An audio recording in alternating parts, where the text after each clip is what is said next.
First of all, congratulations to Clair Obscur Expedition 33 Inches for winning Ultimate Game of the Year at the Golden Joystick Awards. That award is usually seen as one of the most player-driven ones, so credit where credit is due. And congratulations as well on Expedition 33 absolutely dominating Metacritic, sitting way above every other game and currently ranking as the #1 game in the world.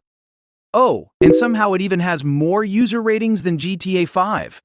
That is an impressive level of player enthusiasm and engagement, to say the least. Expedition 33. Last week, Expedition 33, unsurprisingly, won Game of the Year at the Game Awards, along with Best Art Direction, Best Narrative, and even Best Independent Game. Let me be clear, Expedition 33 is a good game.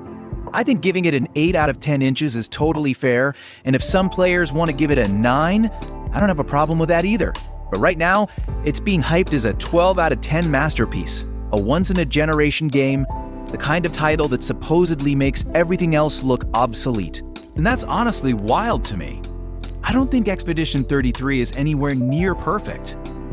In fact, when I finished the game, what I felt most strongly was that it carried all the weaknesses you often see in small, inexperienced studios.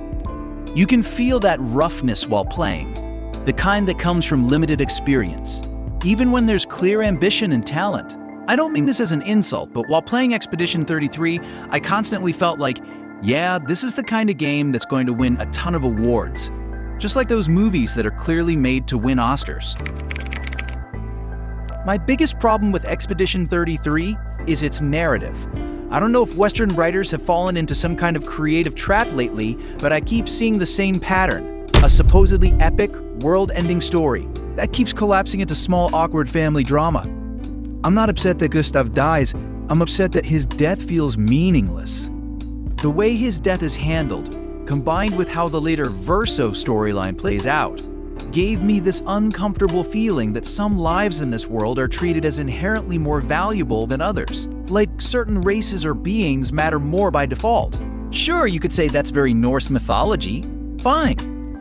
But here's the problem. After the team survives endless massacres and the tone finally becomes grim, heavy, and genuinely epic, right when I start feeling that sense of tragedy and scale, the game suddenly swerves.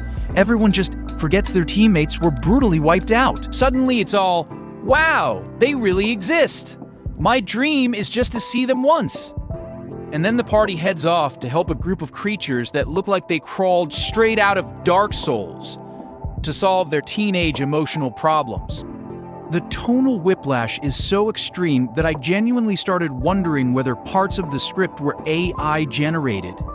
And then, after Gustav dies, his sister confronts the team and says something like, "Why did Gustav die? And you're all acting like nothing happened." I'm not kidding. I laughed out loud. At that moment, my brain just gave up. All the tension was gone. And weirdly enough, that's when I started enjoying the story. Epic tragedy? World-ending stakes? Human extinction? Nah. It felt like watching an episode of Family Guy. And then there's Verso. This character feels like a third-rate anime protagonist with terminal Chosen One syndrome. He knows everything. He clearly understands the entire world, but he refuses to explain anything. And somehow, this is the character we're supposed to play as. Alright, let's stop talking about the story that won TGA Best Narrative. To be honest, I also have plenty of complaints about the art direction, music, map design, and combat system. Overblown lighting and visual noise, vocal chanting in the soundtrack being massively overused, bland, forgettable map layouts, a combat system with broken balance and messy numbers. But these aren't the real problem. They're just many small issues sitting underneath two much bigger ones. If people want a deeper breakdown of those, feel free to leave a comment. Let's talk about the award that really bothers me. Best Independent Game. Yes, the core team is only around 30 people, but they worked with hundreds of outsourced employees. Yes, they self-published, but the development budget was reportedly in the tens of millions of dollars. There is no single official definition of what counts as an indie game, And under TGA's rules, Expedition 33 technically qualifies. That's true, but here's the issue. Most TGA awards completely ignore team size and resource gaps. Small teams rarely stand a chance in most categories, which is exactly why I believe the Independent Game Award should exist specifically for them. Indie games, at their best, show us how creativity can thrive under limitations, not how much money you can throw at art, music, and outsourcing. Sorry if this sounds harsh, but when games at a near AA production level, with AA level polish and marketing reach, take home the biggest indie awards, it actively harms the ecosystem. Think about it. When the highest indie honor keeps going to games with massive budgets and production pipelines, smaller teams are forced into a losing arms race. Better visuals, bigger soundtracks, heavier marketing. Budgets inflate. Risk-taking disappears. Creativity gets pushed aside. I don't know if this trend will be good or bad for the future of games, but I do know this. This is not what a healthy indie scene is supposed to look like. That said, congratulations once again to Clair Obscur, Expedition 33 Inches for winning Game of the Year at TGA. It's a strong game.